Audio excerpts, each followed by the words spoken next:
Assalamualaikum warahmatullahi wabarakatuh. Selamat siang, sahabat pemilih.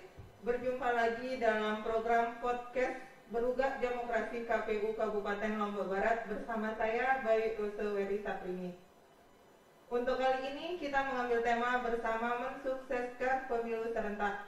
Di sini telah hadir bersama saya Ketua Divisi Sosialisasi Pendidikan Pemilih, Partisipasi Masyarakat dan SDM KPU Kabupaten Lombok Barat, Bapak Riyadi SMPDI. Selamat siang, Pak.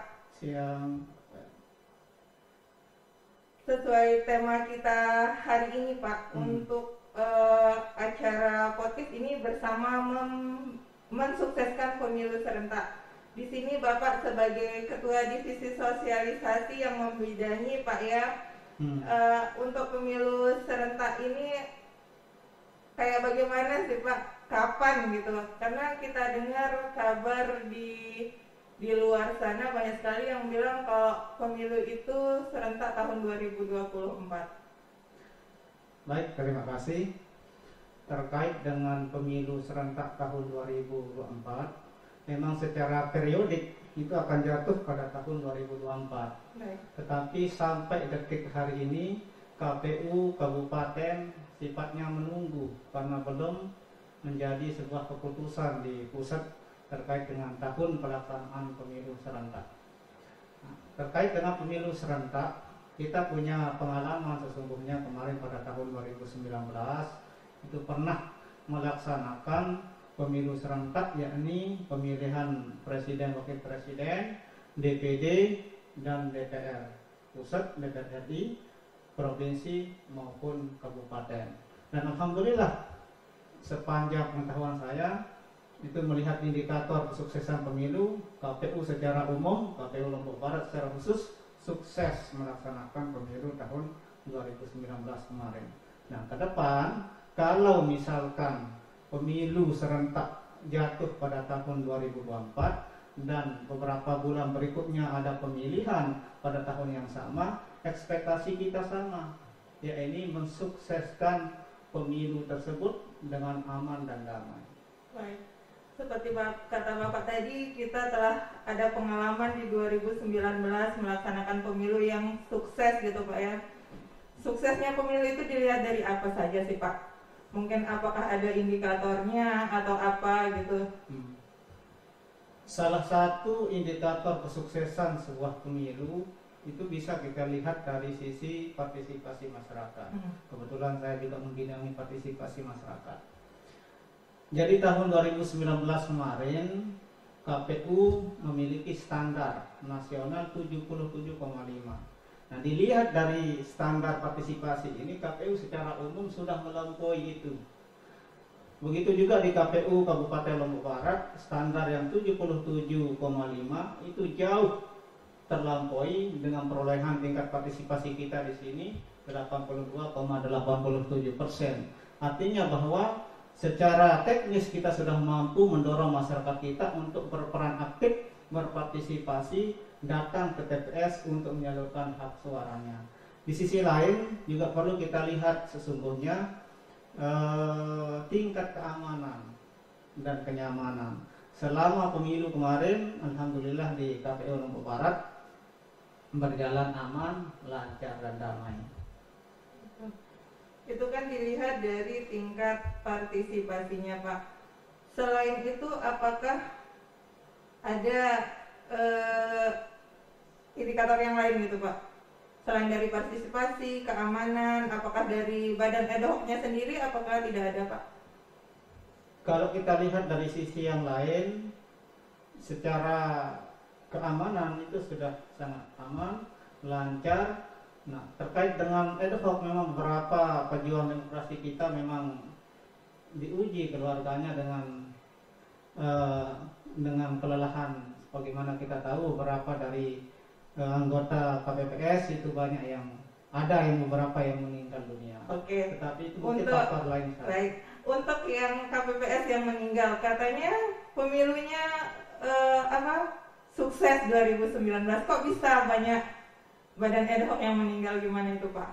Baik, jadi untuk kasus meninggalnya penyelenggara ad hoc itu kan tidak kita lihat dari satu sisi saja.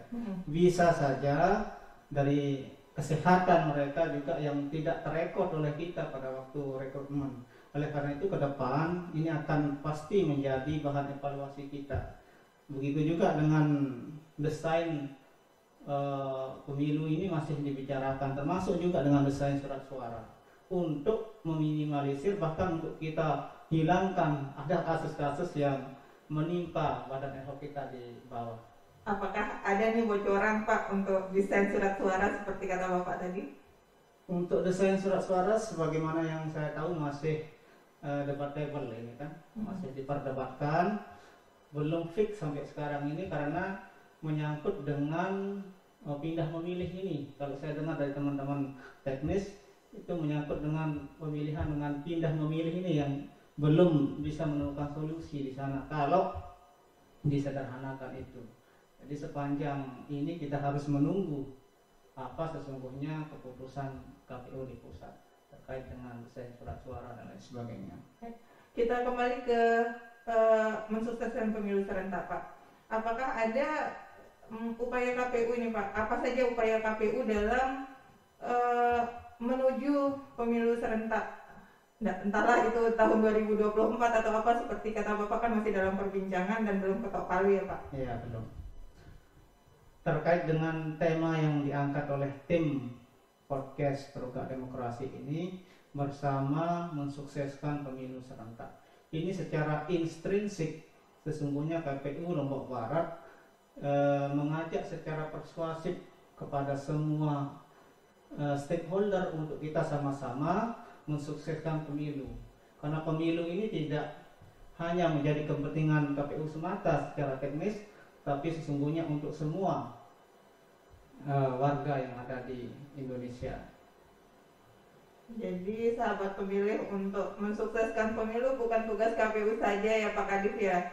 Betul. Jadi tugas kita semua Pak Kadif ya. Betul. Penyelenggara saja kan kita lihat, penyelenggara pemilu itu bukan hanya KPU, tetapi Bawaslu, ada DKPP.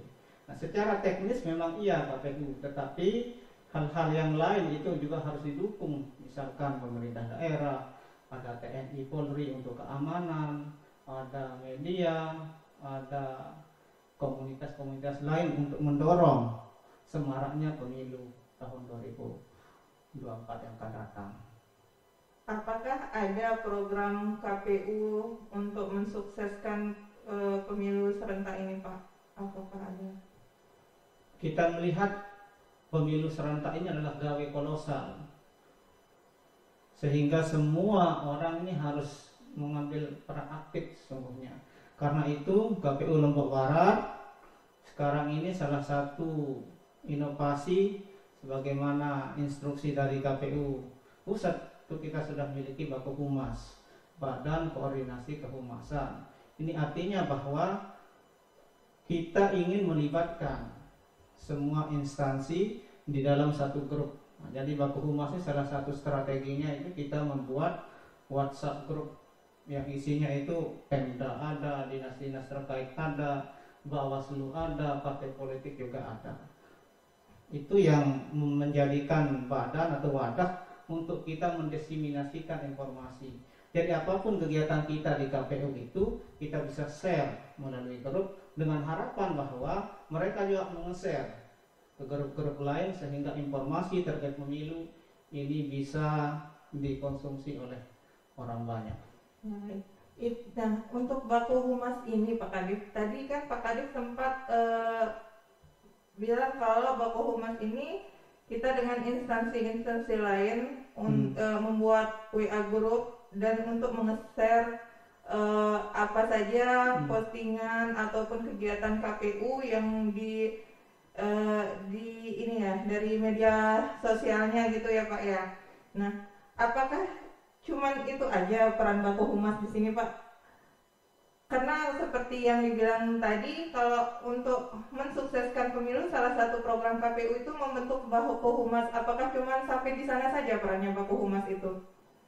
Jadi Baku Humas ini ruhnya yang melatar belakangi bentuknya Baku Humas Setidak-tidaknya KPU ingin memaksimalkan momentum majunya teknologi dan informasi sesungguhnya. Karena itu, selain Baku Humas tentu ada hal-hal lain yang dilakukan oleh KPU. Tetapi khusus di Baku Humas ini kita ingin memaksimalkan dari sisi dunia maya. Dengan demikian diharapkan nanti informasi itu tersebar ke seluruh penjuru pelosok yang ada di Kabupaten Lombok Barat. Kalau untuk Baku Humas sendiri, apakah ini cuma ada di KPU saja atau di instansi lain ada?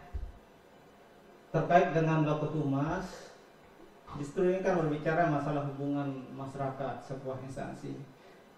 Ternyata Baku Humas ini tidak hanya terdapat di KPU saja, tetapi semua instansi itu memiliki kehumasan. Jadi ada Baku Humas, tetapi karena kekhususan kita kan Baku Humas terkait dengan pemilu, mungkin kantor lain itu memiliki Baku Humas terkait dengan bidang perkantorannya. Ya, pasti semua memiliki Baku Humas. Berarti Baku Humas, seperti kata Pak Kadis tadi, Baku Humas terkait dengan kehumasan. Apa bedanya Baku Humas dengan bagian kehumasan yang ada di instansi lain ataupun di KPU, Pak? Jadi konten-konten yang diberikan tentu berbeda. Kantor kita berbeda dengan kantor yang lain. Sehingga apapun kegiatan tentu berkarakteristik dengan kantor kita. Tidak mungkin juga kantor lain nanti akan menge-share kegiatan-kegiatan kantor lain. Jadi kita Baku Humas KPU itu menyebarkan informasi terkait dengan kepemiluan. Baku Humas kantor lain misalkan tentu dengan kegiatan mereka. Bedanya Baku Humas dengan bagian kehumasan apa tuh, Pak? Baku Humas ini kan badan, bisa saja ini menyebut badan yang lintas, badan koordinasi ini lintas instansi. Tapi bagian kehumasan secara khusus mungkin di internal sebuah kantor tersebut. Apakah dengan adanya Baku Humas ini otomatis tugas dan fungsi kehumasan di satuan kerja ataupun di instansi lain langsung hilang gitu, Pak? Tidak, justru sekali lagi ini dengan adanya Baku Humas mempermudah sebenarnya untuk kita menyebarkan informasi, untuk kita melakukan koordinasi, melakukan komunikasi dengan pihak-pihak lain. Dengan adanya teknologi, kemajuan teknologi dan informasi inilah sesungguhnya selain kita secara langsung bisa saja kita meng-share informasi itu melalui Baku Humas, WhatsApp grup yang ada di KPU Lombok Barat. Nah, untuk mitra Baku Humas sendiri, Pak, instansi mana saja yang bisa tergabung dalam Baku Humas, Pak? Secara umum siapapun sebenarnya kalau konteks pemilu, tapi secara khusus bisa saja semua stakeholder, Pemda, pemerintah daerah dengan segala instansi di bawahnya, TNI, Polri, Bawaslu, komunitas-komunitas lain, itu bisa saja kita masukkan ke sana karena nilai utama dari Baku Humas ini kita ingin menyebarkan informasi ke setiap orang. Kita kembali ke awal, Pak. Tadi sempat dibilang kalau pemilu 2019 itu telah sukses. Nah, sejauh mana peran Baku Humas ini akan bisa mensukseskan pemilu, Pak? Pemilu serentak yang akan datang. Untuk kita menilai kesuksesan pemilu tentu tidak cukup dari satu sisi Baku Humas ini saja. Baku Humas ini salah satu, bukan satu-satunya. Nah, sehingga banyak sosialisasi yang lain dilakukan oleh KPU dalam rangka untuk pemilu yang akan datang. Jadi sekali lagi Baku Humas ini salah satu medium untuk kita melalu-lalangkan informasi. Jadi begitu ada informasi datang dari atasan, dari KPU pusat ataupun provinsi atau bahkan dari KPU kita di sini, itu bisa kita sebarluaskan informasi, kasih tahu kepada mereka di luar bahwa ini loh kegiatan kita yang ada di KPU. Nah, ke sahabat pemilih, salah satu program KPU yaitu Baku Humas yang salah satu untuk menyebarluaskan kegiatan KPU, Pak, ya. Apa bisa dibilang salah satu media untuk sosialisasi, ya, Pak. Nah, kalau musim pemilih nih, Pak, di media sosial kan sudah banyak itu kita dengar berita tentang pemilu ini itu.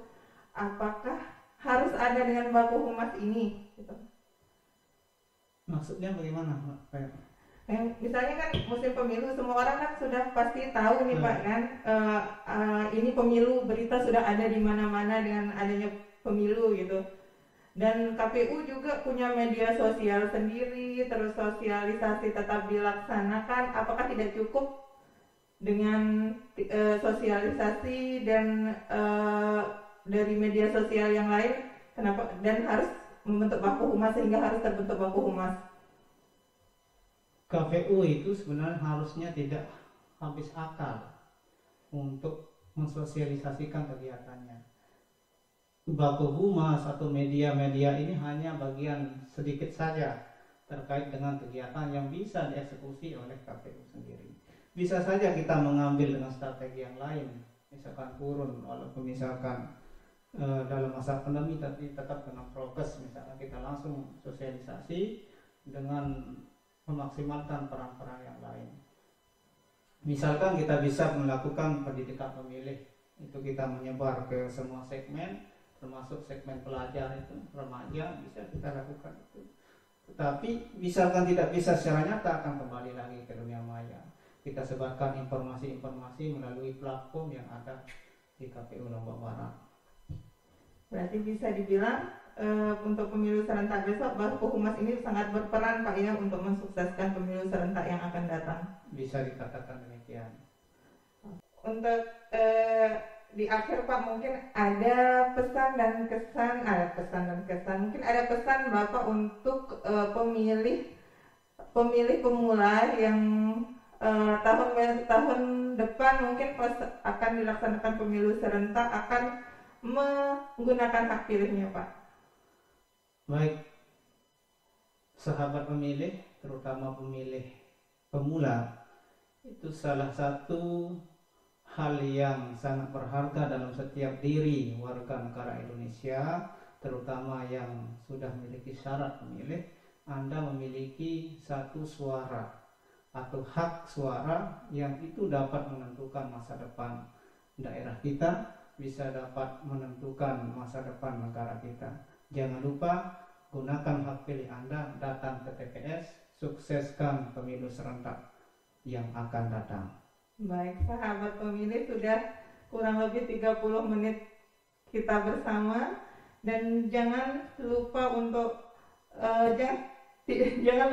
menggunakan hak pilih di pemilu serentak yang akan datang, dan jadilah pemilih yang cerdas. Cukup sudah untuk pertemuan kita di hari ini, dan untuk sahabat pemilih jangan lupa untuk like, subscribe media sosial KPU Kabupaten Lombok Barat. Untuk Facebook KPU Kabupaten Lombok Barat, ada IG juga, IG @kpu_lobar dan Twitter @kpu_lobar. Dan untuk diketahui, untuk kalian yang ingin update informasi tentang pemilu dan pemilihan, jangan lupa untuk mengakses PPID KPU Kabupaten Lombok Barat. Sampai di sini dulu perjumpaan kita. Selamat siang dan sampai jumpa di minggu depan. Assalamualaikum warahmatullahi wabarakatuh.